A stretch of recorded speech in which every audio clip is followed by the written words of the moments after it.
Ah, my darling WordGirl. How nice of you to come all the way down here to see me, and on a Saturday. First of all, ew. Second of all, I don't know what you're trying to pull here, so...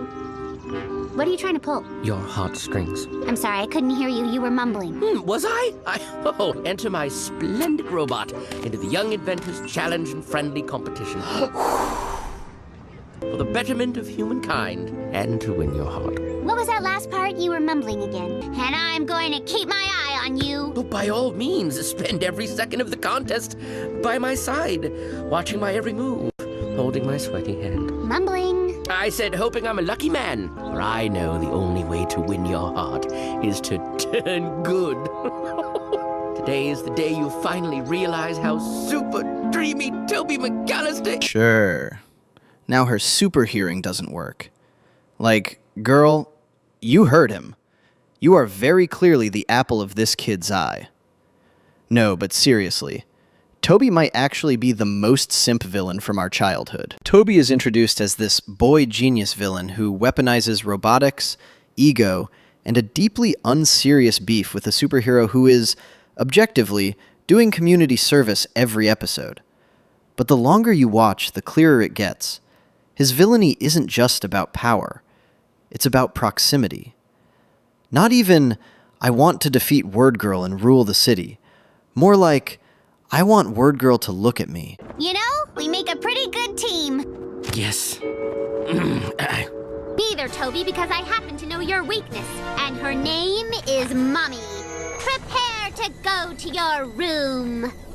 You have me on speed dial? Yeah. That's cool. Hey, if you ever want to go out for ice cream or... It's strictly for business purposes. Right.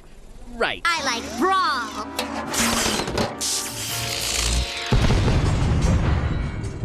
You think you're so smart, don't you? With your superpowers and your vocabulary and your luminous smile. What? But you can be beaten, just like everyone else. I'm going to prove that I'm smarter than you, and then you'll be mine, all mine! What do you mean by I'll be all yours? Oh, nothing. Never mind. You have to sit and watch as my robots destroy the city. Also, I promised a friend that I'd get a photo of you signed Tobey, all my love, WordGirl. His name is Tobey, too. Anyway... His core motivation is his obsessive affection for WordGirl. That affection isn't a side detail of his villainy. It is the engine that powers it. His schemes function as excuses to see WordGirl, to speak to her, to feel noticed by her. Without WordGirl's attention, Tobey's villain persona loses its purpose.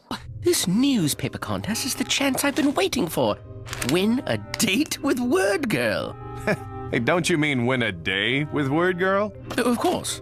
Day. That's what I said. But you knew that I was going to show up. I always do. And would you say it's kind of our thing? All right, there's definitely something weird going on.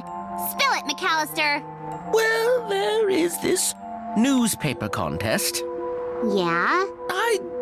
I thought we could get ice cream sundaes together, you know, when I win the contest. Or go for a bike ride around town. Or maybe you prefer bowling. We'll have the whole day together, won't we? We could do all three. Right there, Tobey. WordGirl! I mean, WordGirl, how lovely to see you. WordGirl, how convenient. I thought I would have to lure you here with a giant robot attack. Not the greatest time, Tobey. Although I consider St. Valentine's Day to be an ugly example of consumerism gone awry, there is something, I don't know, fun about a day where one being can express... Tobey, just give me the Valentine already. I'd be delighted! I'm WordGirl's special Valentine, everyone! No, wait! I didn't... That'll be a great story for tomorrow's front page. Ouch. Here is a chocolate shaped like the human heart. This would be less tragic if Tobey were not, by any measure, intelligent. He is a child prodigy, capable of advanced robotics, long-term planning, and tactical improvisation. Yet despite this intelligence, he fails to recognize several obvious realities. WordGirl, as a superhero, would never fall in love with a supervillain. She would never trust a supervillain. She is not looking for conversation when she shows up. She is responding to a threat. And the crimes Tobey commits do not charm her. They annoy her and actively harm the city she has dedicated herself to protecting. Paris. Most romantic city in the world. Isn't it delightful being here with me? Not really! Well, unfortunately, it doesn't matter what you say because now I can control what you do.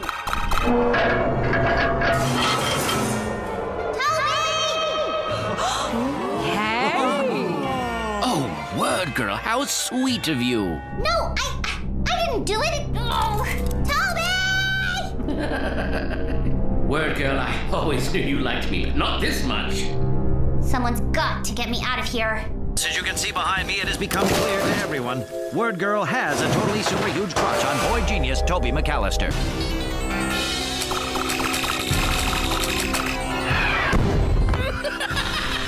Can't go on forever, Toby. What if the only reason Tobey is a villain at all is because it is the safest way for him to interact with WordGirl without exposing his vulnerability? His criminal persona functions as armor. If WordGirl rejects him as a villain, that rejection is easy to rationalize. Of course she rejected him. He's the bad guy. But if he were to confess directly and be rejected as himself, the emotional damage would be far more severe. That rejection would threaten everything Tobey uses to hold himself together. His genius persona, his illusion of power, the small amount of social respect he maintains at school, the identity he has built around being exceptional rather than ordinary. Admitting his feelings would collapse the distance he has carefully engineered between himself and emotional risk. It would turn the interaction from performance into vulnerability. For a child whose ego is built on superiority and control, that vulnerability is intolerable. The fear is not merely romantic rejection, it is existential. If WordGirl does not validate him, what remains of the persona he has constructed? Villainy allows Tobey to externalize rejection. His crimes become a coping mechanism, a way to act out the fear that he will never be chosen, while maintaining the illusion that he is still in control of the narrative. WordGirl! Just the person I was thinking of. I mean, boo, it's WordGirl. I'm not really happy to see you. How have you been, by the way? One of the most intriguing undercurrents in Tobey's characterization is the possibility, never fully confirmed but repeatedly hinted, that he may already know WordGirl's civilian identity. Because evidence keeps popping up, Becky. Evidence that you could no longer deny. Recognize these? That's not... I didn't... So we have the same taste in footwear. So what? Yes, that may be, but it's funny what else you realize when one thing falls into place. Like I realized that you and WordGirl are the same height, the same hairstyle and color. Oh, that's ridiculous. The same sparkling smile, the same ruby lips, the same... I realize I've said too much. His frequent fixation on discovering her secret identity is played for laughs, yet there are moments where his behavior seems oddly self-sabotaging. He stumbles over clues, blurts out lines that reference Becky Botsford directly to WordGirl, and occasionally appears to circle the truth without ever landing on it. If Tobey truly does suspect, or even know, that WordGirl is Becky, his obsession takes on a more complicated dimension. His constant investigations could be read less as genuine attempts to unmask her, and more as performances meant to sustain the dynamic he depends on. Exposing WordGirl's identity would end the relationship as he understands it. It would collapse the distance between fantasy and reality. If he knows the truth, choosing not to reveal it could be interpreted as the one genuinely protective thing he does for her. Even within his obsession, there are boundaries he seems unwilling to cross. And that possibility reframes Tobey's entire secret identity obsession as something far more tragic than comedic. If he truly does know or strongly suspects who WordGirl is beneath the cape, then his constant near discoveries stop being signs of incompetence and start looking like deliberate restraint. He hovers at the edge of the truth not because he can't solve the puzzle, but because solving it would end the fantasy that keeps him going. Unmasking WordGirl would force Tobey to confront Becky as a real person instead of an untouchable ideal. It would strip away the theatrics of hero versus villain and leave him with the far more terrifying reality of having to interact with her honestly, without robots, without spectacle, without the safety net of being the bad guy. But let me know your thoughts in the comment section below. Don't forget to like and subscribe on your way down. See you next time. You're not the best superhero. That distinction belongs to WordGirl. What? Yeah, that... Hey, thanks, Toby.